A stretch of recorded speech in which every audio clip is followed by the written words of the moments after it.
Hello, and welcome back to Vita Activa.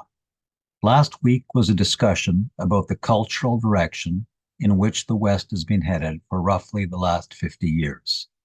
Last week's question was, are you making decisions based on evidence-based thinking or emotions?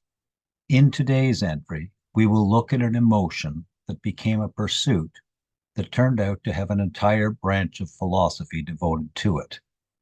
This is one way a person heads toward eudaimonia, Greek for well-spiritedness. That word, eudaimonia, is usually translated from Greek as happiness. I don't like the word happiness. It has about it a trivial, ephemeral gaiety that flits away like a whim.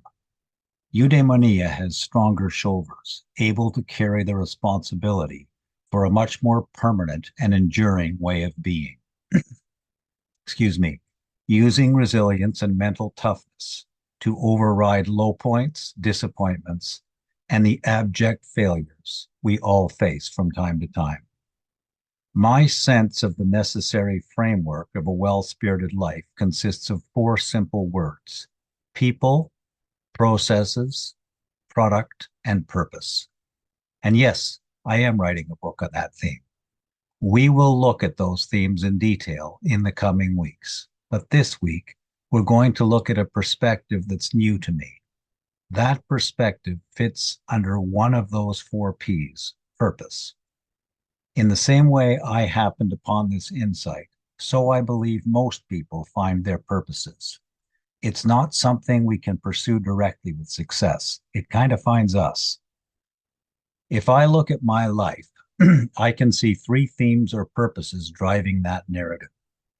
Those themes are protection, beauty, and understanding. As only a few of you will know, I started my working life as a carpenter headed toward architecture. That was brought on by my protective fascination with estates, which we can define as large, orchestrated residential properties having multiple selected and related amenities. Here's a picture of the gates of an estate, Ballymena, located in my hometown of Oakville, Ontario. I fell in love with estates as a boy because I thought they could protect me from pain. Naive, I know, but true. Fixed to that building type, the estate, was a fascination with the power beauty had on me. I would walk along Lakeshore Road, just steps from the north shore of Lake Ontario, multiple times most week of my second decade, to regenerate by absorbing and contemplating the beauty of those estates and the lake. That said, I was not then aware in the same terms. I simply knew I had to walk to gain the solace of physical rhythm and to escape, to deal with my family or other stressors in the most beautiful contexts I could find. Those same interests, estates and beauty, made Queen's University at Kingston a gimme. No way I wasn't going there once I tasted that lakeside campus. Within a few months of beginning, my initial ambition of an undergrad in English and history, followed by a law degree to provide the money to build the estate, fell away. That goal fell away because the beauty of Kingston's limestone buildings all but mesmerized me. From beauty to buildings was a short hop in the older parts of a city like Kingston or a town like Oakville. So I spent the next 35 years building, learning, analyzing, and documenting architecture. As time flowed, I had started to dig into the sources from which I had required the protection of estates and beauty. Those sources were familial depression, addiction, and dysfunction, most of which began decades before my birth, and all of which were goosed into high gear by grandfathers who soldiered in the two world wars. That exploration of causes led me back to some of the subjects I had most loved at Queen's: history, English, and psychology. As I began attending open meetings for those addicted to psychoactive drugs and meetings of the families and friends of those folks, I found a new sense of home. I also found whole armies of causal factors leading to the need for avoidance, avoidance being the purpose usually served by addictive behaviors.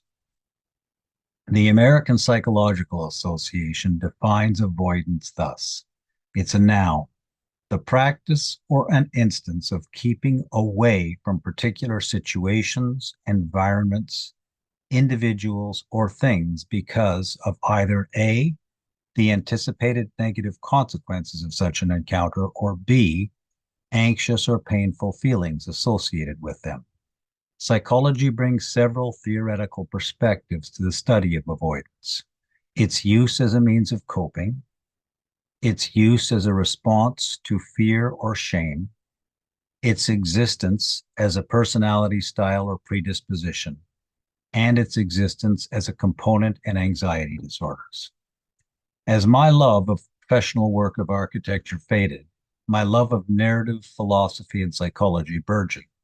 So I did the degree work necessary to qualify as a psychotherapist, which, aside from writing and positing or posting these videos, is what I do to keep bread on the table.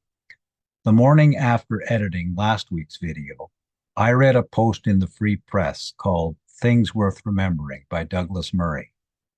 The subject was the art of conversation, as that art had been practiced by the late Roger Scruton.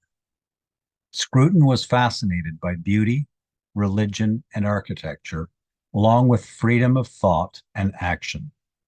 In a video clip of Scruton and a colleague walking through English fields, he said, "Beauty isn't this casual thing that you might choose to be interested in or not, just as someone might choose to be interested in chocolate or something. It is, if you like, the thing that attaches us to the world in the first place. It is the thing that is telling us, you belong here." I have always thought my love of beauty was a natural inclination toward the aesthetic. Is it possible that all along, when troubles had me feeling alone and afraid, beauty was saying, "Dan, you belong here"? To summarize, well-spiritedness is disciplined optimism. The four P's are people, purpose, processes, and product. Emotions move us.